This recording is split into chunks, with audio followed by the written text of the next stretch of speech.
Exactly. Apakah ada jangka waktu dalam pengertian Mas Azul melihat atau di Wampes melihat subscribe kita sama anak Family Channel.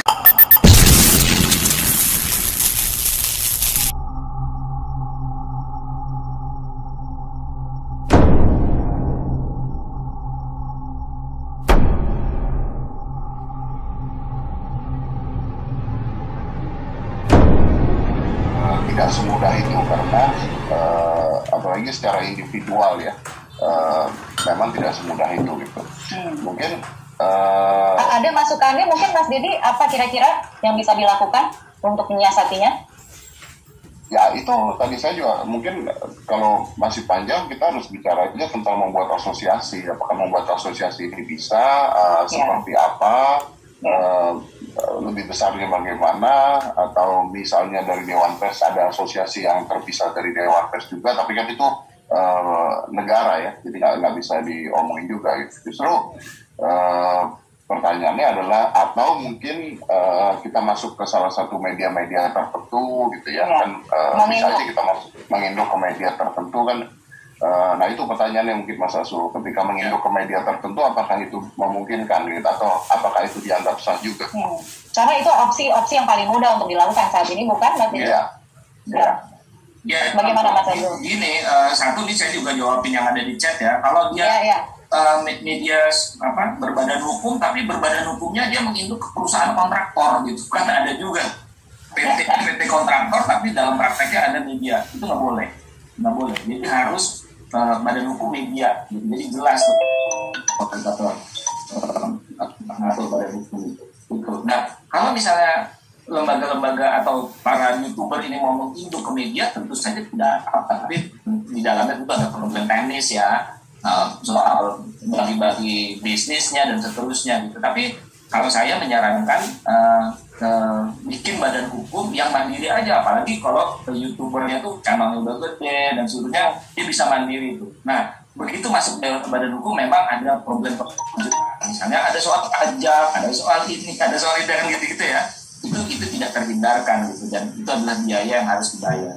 Tapi sekali lagi, termasuk dari badan hukum, apalagi dia kemudian berasosiasi, misalnya asosiasi wartawan YouTube gitu ya, supaya YouTubernya bukan YouTuber yang prank dan sebagainya, tapi juga berkumpul di situ, terus propose ke Dewan Pers untuk kami mau dong jadi konstituen.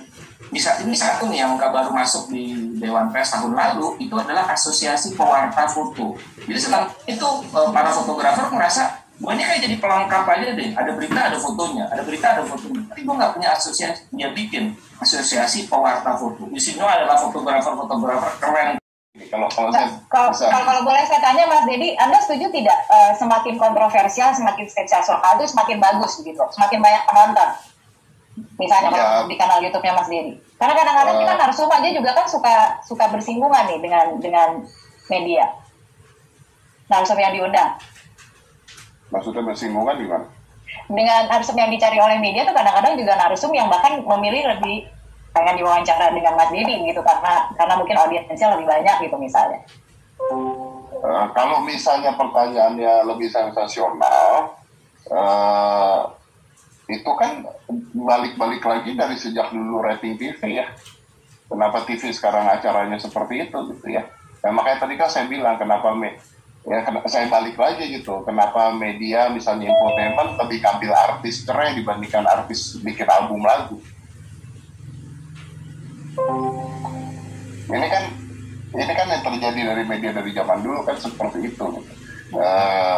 Kalau tidak ada sebuah sensasi maka tidak ada media, tidak ada pemberitaan yang menarik buat masyarakat. Nah, kalau di podcast saya, kalau ditonton podcast saya nyampur aduk itu dari A sampai Z gitu. Jadi maksudnya di sana ada pejabat, ada menteri, ada Aldi Taher kadang-kadang gitu ya, yang absurd gitu ya. Jadi saya mengambil itu menjadi semuanya saya jadikan satu karena menurut saya itu sebuah tontonan gitu. Nah, tadi saya mau ngomong gini, yang sebenarnya jadi masalah itu kan kalau tadi masuk bicaranya seperti saya atau seperti Bang Karni Ilyas dan sebagainya, itu mungkin kita sedikit banyak tahu tentang jurnalistik. Karena biar bagaimanapun saya kena masalah juga udah banyak gitu. Ya. Ada yang sampai diproses hukum? Ada yang hampir-hampir ke sana udah banyak banget. Bentar, saya selesaikan dulu.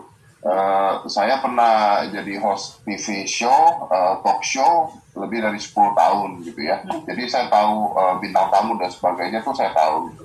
Nah, yang jadi masalah itu sebenarnya akan banyak nih Mas Zul, ratusan orang atau ribuan orang yang bahkan tidak mengerti kode etik jurnalistik sama sekali gitu loh. Yang akhirnya mengambil berita macam-macam kayak tadi Mas bilang gitu ya. Kalau lagi dijalankan ada orang pukul-pukulan, diperkosa atau apa, diambil video lalu disiarkan gitu. Nah, saya tahu bahwa ini sebenarnya bukan masalah Dewan Pers, karena itu pasti ya udah itu masyarakat aja. Tapi media kan akan ke sana nih Mas Zul. Media akan ke sana nih, akan ke citizen journalism yang semua orang akan membuat beritanya atau nyari berita atau membuat berita untuk dirinya sendiri gitu. Di luar perlindungan Dewan Pers, berarti orang-orang ini masyarakat akan semuanya menjadi media dong Mas.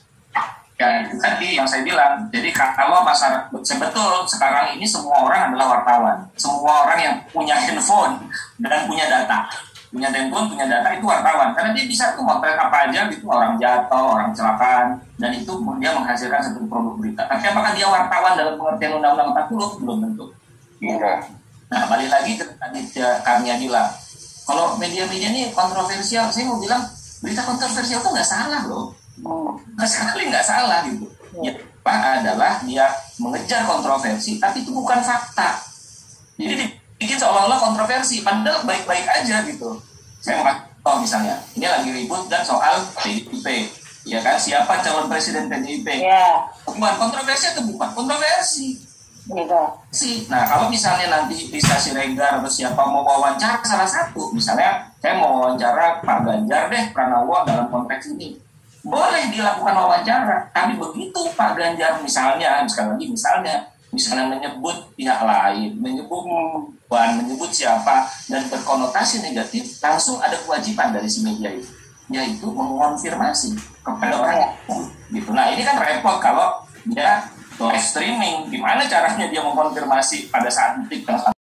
Akhirnya merasa bebas dari hukuman, makanya berita-beritanya pun mengikuti algoritma gitu. Jadi algoritmanya butuh apa, disikatnya itu terus, bahkan ngambilnya dari beberapa sisi juga gitu ya, yang menurut saya tidak valid gitu Bang.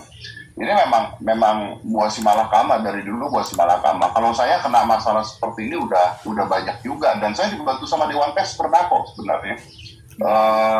Saya pernah ada wawancara gitu, terus wawancaranya dianggap melanggar hukum, tapi dari Dewan Pers juga bicara untuk membantu saya gitu, bahwa ini sebenarnya adalah karya jurnalistik. Sebenarnya adalah karya jurnalistik gitu. Karena kadang-kadang ketika kita wawancara orang, kita tuh nggak tahu apa yang orang itu ngomongin itu benar apa tidak gitu ya. Kita juga nggak tahu apakah ini melanggar hukum apa tidak gitu. Karena otak kita kan sebagai masyarakat awam, melanggar hukum tuh kalau misalnya dia tiba-tiba merencanakan sebuah kejahatan terus kita wawancarai, kita kan nggak ngerti politik banget gitu tentang hal itu semua gitu. Nah, dan ada banyak Mas sebenarnya orang-orang yang terkena hukum juga atau ITE kepada ini banyak gitu. Saya punya teman kok, ada artis juga yang kena karena ngeposting sesuatu di Instagram yang dia pikir tidak apa-apa gitu. Dia pikir nggak apa-apa, terus jadi masalah dan sempat masuk juga berapa bulan Mas gara-gara itu gitu. Nah, ini memang sulit gitu. Tapi pertanyaan saya gini Mas, kalau misalnya apakah ada perbedaan gitu antara orang-orang seperti saya atau misalnya Karni Ilyas atau siapapun gitu yang akhirnya punya channel dan melakukan pekerjaan pers dengan masyarakat biasa yang, karena kalau kita bicaranya masyarakat biasa ini jumlahnya ratusan juta atau puluhan juta, karena semuanya orang bisa membuat itu. Kalau ini semua terlindungi, apakah tidak menjadi berantakan gitu Mas Azul? Ya, kira-kira gini ya Mas Dedi, sekarang ini semua orang sebetulnya bisa jadi wartawan. anak saya pergi ke luar rumah lalu lihat ada motor ditabrak, dia foto, dia kabarin ada motor ditabrak, dia sebenarnya sudah jadi wartawan dalam pengertian yang sederhana. Gitu. Tapi apakah itu memenuhi kriteria jurnalistik? Enggak juga, karena di dalam undang-undang clear tuh kegiatan jurnalistik, wartawan adalah seorang yang melakukan kegiatan jurnalistik secara berkala. Jadi nggak bisa sekali aja terus dia jadi wartawan, gitu. Dia harus berkala. Jadi ada banyak kriterianya, memenuhi kepentingan publik untuk tahu. Jadi kalau yang ada kecelakaan di potret, barangkali itu kepentingan publik untuk tahu gitu. Tapi kalau dia posting baju baru yang baru dia beli, apa iya sih kepentingan publik? Nah, di sini kan dia nggak masuk dalam kategori itu. Jadi banyak sekali kategorinya. Tapi ini adalah yang saya mau katakan adalah kita ingin merangkul teman-teman yang menjalankan profesi jurnalistik atau kerja jurnalistik dengan seluruh kriteria yang sudah ditetapkan tadi, tapi masih berada di dalam luar lingkup Undang-Undang 40 itu sih sebetulnya. Nah, bahwanya saya paham betul dari Mas Dedi bahwasanya setelah mereka masuk dalam perlindungan Dewan Pers, mereka melanggar etik, itu another problem yang harus kita hadapi. Saya bilang tadi, dari 700 sampai 800 pengaduan kepada Dewan Pers setiap tahunnya, 90 sampai 90% isinya adalah pelanggaran jurnalistik. Jadi tiap hari itu kita bikinin rekomendasi, penilaian dan sebagainya yang isinya adalah lo minta maaf ya, lo peralat ya, dan seterusnya gitu. Lakukan itu, si pengadunya akan punya kesempatan untuk lapor polisi.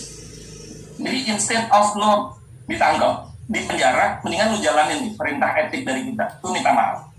Ada juga yang bandel nanti dia ulangin lagi. Nah, kita bikin lagi aturan tambahannya. Kalau berulang pelanggaran dilakukan oleh sebuah media, itu kita pada ada laporan yang kesekian, kita bisa bilang, gua nggak mau tangani lagi kasus lo. Artinya apa?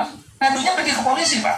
Dan polisi kan ngecek ke kita, ini ada pengaduan, udah ditangani Dewan Pers? Udah, Pak, udah berkali-kali, tapi mbak bandel terus. Dan keputusan kita nomor sekian-sekian, mereka yang bandel kita nggak tanganin. Artinya apa? Polisi senang sekali. Dia akan proses pengadu, maksud saya, pengadu akan senang, dia proses wartawannya bisa dipenjara. Dan ada. Iya, Mas Azul, sekarang ini kan ada kerjasama dengan Tori juga ya. Jadi kalau untuk konten-konten di cyber gitu ya, konten di ranah digital, apakah itu di medsos dan lain sebagainya itu, bagaimana kerjasama dengan Tori? Karena kalau tidak salah sekarang Polri juga menginduk ke Dewan Pers begitu ya. Artinya aduan-aduan yang masuk itu dikonsultasikan terlebih dahulu ke Dewan Pers. Ini perkembangan yang bagus bukan, Mas Azul?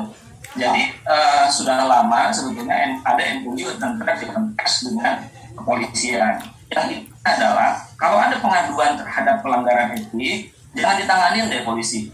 Polisi balikin dulu ke Dewan Pers, tanya ke Dewan Pers, ini udah ditanganin belum? Kalau belum, tangani Dewan Pers. Tapi kalau sudah ditangani, ternyata dia nggak mau jalanin rekomendasi Dewan Pers, dia bandel, dia tidak datang ke dalam proses mediasi, kita bisa bilang polisinya, Pak, kita sudah dapat laporan, tapi begini Pak, dia nggak jalanin perintah. Nah, kemudian dipakailah undang-undang di luar 40 tadi, yang berimplikasi pada hukuman badan gitu. Dan itu kan serem gitu ya. Mas Azul, ya. Mas Azul, apakah selain badan hukum, Dewan Pers ini juga melihat jangka waktu dari media tersebut? Kenapa? Jangka waktu dari media, oke. Ya, jangka waktu dari media ketika mereka bekerja. Maksud saya begini, kalau badan hukum ini kan artinya trick on quote, bisa siapa saja membuat itu asal mereka punya sebuah media, punya modal, punya apa mereka bisa buat. Apakah ada jangka waktu dalam pengertian Mas Azul melihat atau Dewan Pers melihat dalam waktu 1 tahun atau dalam waktu 6 bulan atau dalam waktu 3 bulan mereka punya karya apa saja bisa dianggap sebagai karya jurnalistik? Apakah itu bisa Mas Azul? Ya, ini menarik nih, bagus banget pertanyaannya. Jadi kalau di undang itu dibikin simpel, yaitu badan hukum dulu. Dalam perjalanan kemudian Dewan Pers sebelum saya sudah mikirin, masa sih cuma badan hukum aja, yuk kita bikin lagi gitu. Nah, kemudian verifikasi atas si medianya. Jadi kalau hukum tuh dia kirimin aja tuh, ada PT, gue PT-nya ABC begitu badan hukum. Tapi ini benar apa enggak? Nah, itulah yang kemudian kami sebut dengan verifikasi terhadap media. Ada 2 jenis verifikasi, mestinya 3, tapi baru 2 yang mampu dilakukan. Satu adalah verifikasi administratif, jadi seluruh dokumennya kita periksain, gitu. Yang kedua adalah verifikasi faktual. Kita datang media di pelosok-pelosok itu, bener nggak sih data kantornya, penrate mana, oh kamu penrate, sampai puternya ada berapa sih, itu sampai dicek, sampai apalagi list dari slip gaji untuk membuktikan bahwa wartawannya digaji, bukan dipekerjakan dengan sewenang-wenang, itu diperiksa semua. Nah, ada yang ketiga Mas Dedi yang belum bisa kita jalankan karena pembatasan anggaran dan tenaga, verifikasi konten. Ini yang Mas Dedi bisa saja dalam 2 hal yang pertama dia udah lama, udah 5 tahun, tapi begitu bisa verifikasi kontennya melanggar terus, asalan tidak konfirmasi gitu. Nah, kalau ini bisa kita jalankan dan mudah-mudahan ini bisa kita jalankan ke depan, maka kita lengkap tuh.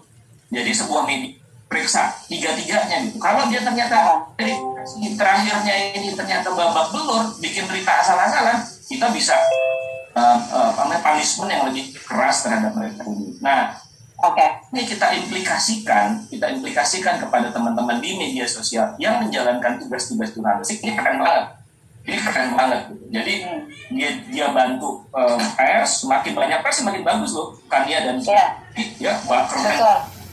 fungsi wawancara. Saya harus sebut satu nih, misalnya Dandi Dwi Laksono dengan Watchdog-nya, ikutannya keren abis, asli keren. Tapi apakah dia berhukum? Nah, saya belum cek. Kalau dia dilaporkan, karena ini laporannya tuh nyangkut musalah gitu ya.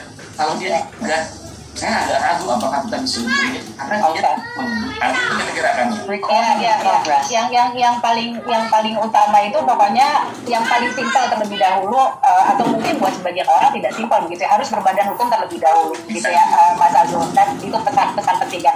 Saya ingin memberikan kesempatan kepada Bapak Ibu sekalian, para peserta yang sudah bergabung. Ini sudah ada yang raise hand gitu, ingin ikut bertanya. Jadi silakan Bapak Ibu, baik yang melalui YouTube maupun sambungan Zoom juga bisa menitipkan pertanyaan.